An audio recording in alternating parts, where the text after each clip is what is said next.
my personal opinion, architecture, if not the most, is one of the most versatile degrees you could ever choose, simply because it bridges humanities and maths in a way that very few other degrees can do. So you could either take up a really artistic profession, or you could go into something very mathematical and scientific. We're gonna run through 15 relatively uncommon professions that you can take up as an architecture graduate and things that you can tweak in your portfolios. You can also use this as a way to identify things that you're already more inclined towards and that maybe you might be a better fit for them. Obviously, these don't include graphic design, product design. We all know these exist, right? We all know that's a possibility. These are more unconventional pathways. But before we get started, it's very nice to meet you. My name's Lola. I'm an architecture student starting my last year now of part 1 in London. Very stressful, and I'm still not sure what I'm gonna do after uni to this day.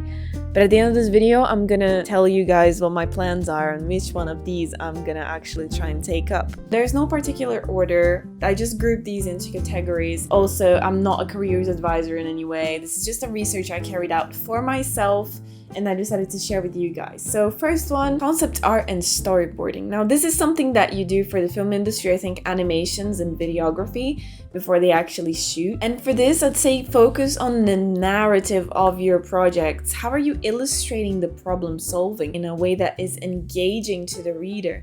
How are you drawing, bringing up those ephemeral spatial qualities of your projects in drawn format so that you can visually understand the project with just a very strong storytelling and narrative behind it, really.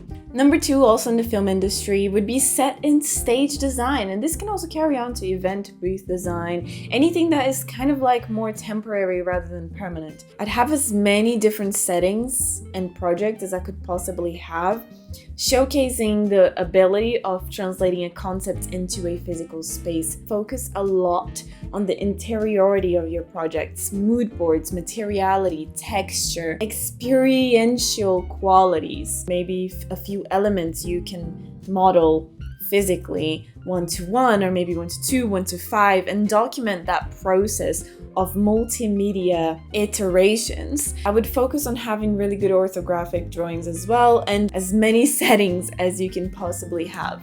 Number 3, we get into the graphics kind of industry, is data visualization or infographic design. This is quite an interesting profession because we nowadays have more information than ever before, and most of us normal people cannot interpret Excel sheets full of information.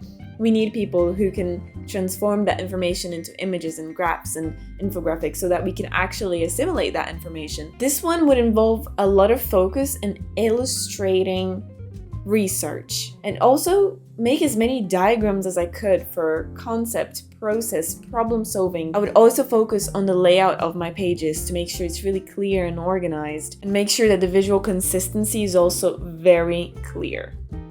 Number 4, editorial design. Architecture is one of the very few professions that still relies quite heavily on editorial, AJ, RIBA journal, all of these magazines that still strongly affect the trends in the architectural industry. All the architects still read magazines. I'd focus a lot on the layout of my pages, structure, hierarchy, typography, balance. These are all things that I would consider very carefully when putting my portfolio together, and also printed mock-ups of my portfolios, publications, anything that you can print, I would print, because editorials, although you have the digital versions, it's heavily printed still. Moving on to a category I call tangible design because there are things you can touch. Number 5 would be retail window design. This is so fun. I would love to do this. Concept is everything.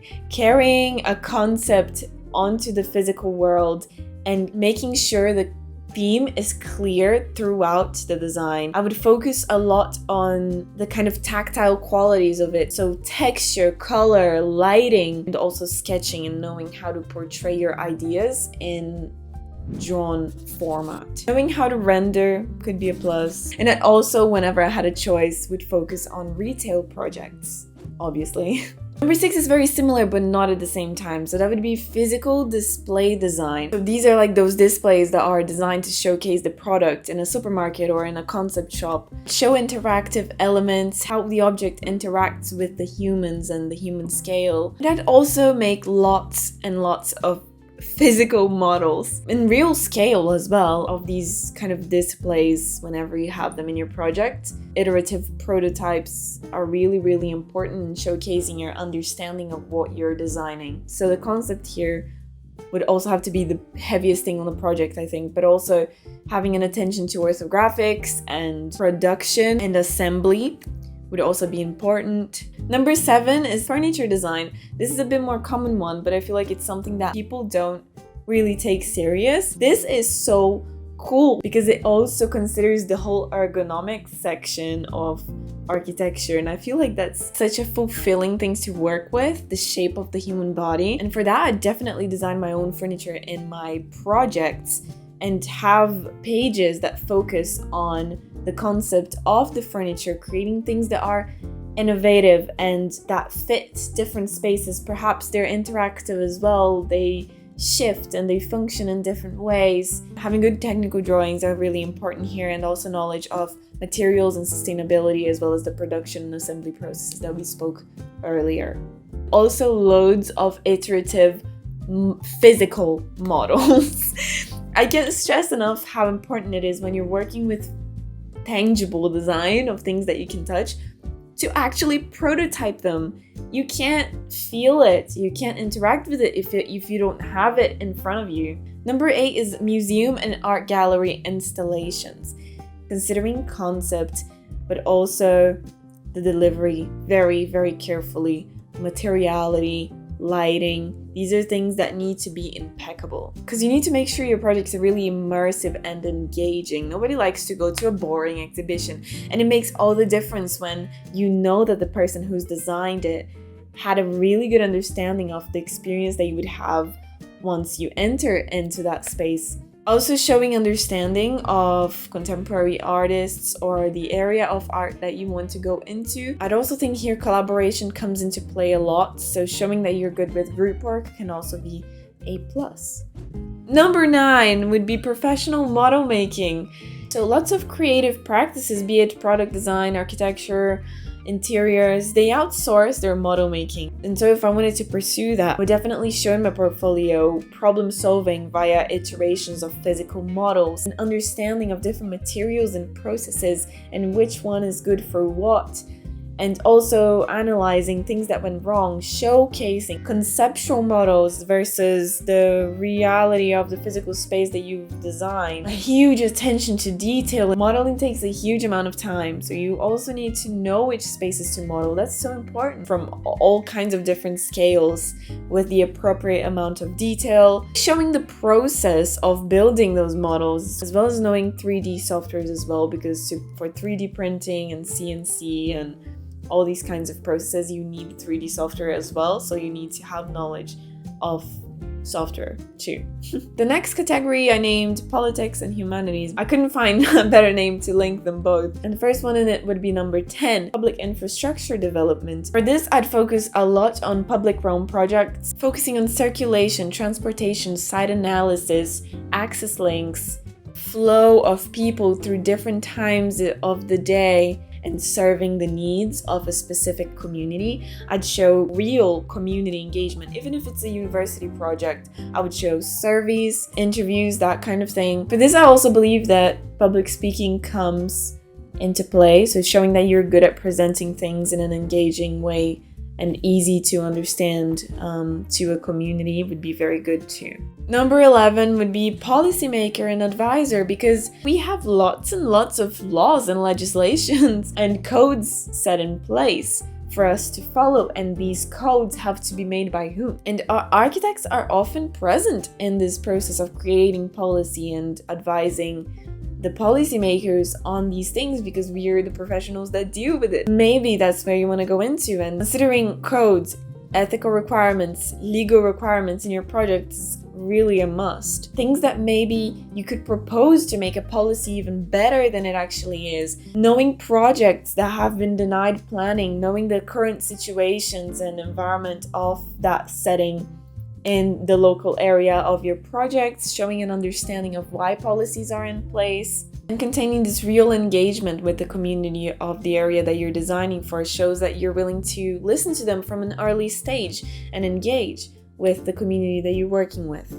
Number 12 is historic preservation and conservation. This is a very interesting area to pursue. Having research illustrating you have knowledge about conservation processes, documentation, and surveying is a really good thing to include in a portfolio. Retrofit and adaptive reuse projects would also be really attractive to see. Understanding how the community itself sees its own heritage, and also knowing about all these case studies that are coming out now of adaptive reuse and retrofit projects that have incredible conservation and preservation of the structures that they're working with. And having good orthographic drawings are also a must because of the whole documentation process that you have to do. Where number 13 would be virtual and augmented reality, which is becoming increasingly more present in the architectural industry to showcase clients how the project's gonna be, but also to make more informed decisions on the concept and building before actually building the building. I think I could have put it in better words, but portfolio would be more on the digital side. You need to show that you know how to render very well, that you know how to create these very experiential spaces digitally. Software knowledge is really important. Having examples where you created virtual or augmented reality environments, and just engaging with the new technology that's coming out every day. And also a diversity of spaces in your portfolio so that you can work with all kinds of environments and lighting situations and textures and things like that. I'm not into that kind of stuff, so I don't really know much about it, but this is what my research showed. Similar to that would be architectural game development. Most of the games out there have architects in their team to help create those environments that you play in, and create the levels and how the users interact with those spaces. So I think literally everything is possible, so it must be really cool. And similar to the augmented reality, rendering and 3D design and augmented reality, virtual reality kind of projects and environments that you create that you can illustrate with all sorts of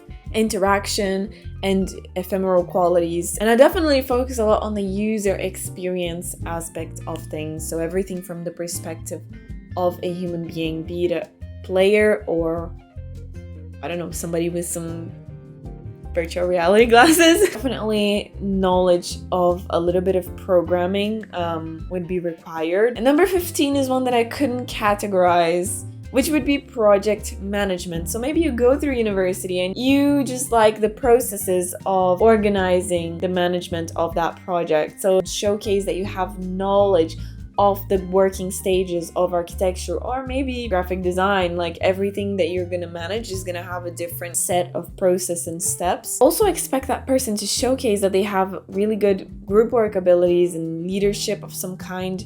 And the problem solving should be the main thing in the portfolio, how you've overcome the challenges that you had with the things that you had available. And I promised you at the end I would tell you which one I wanted to pursue. And to be honest, I think professional model making would be my thing.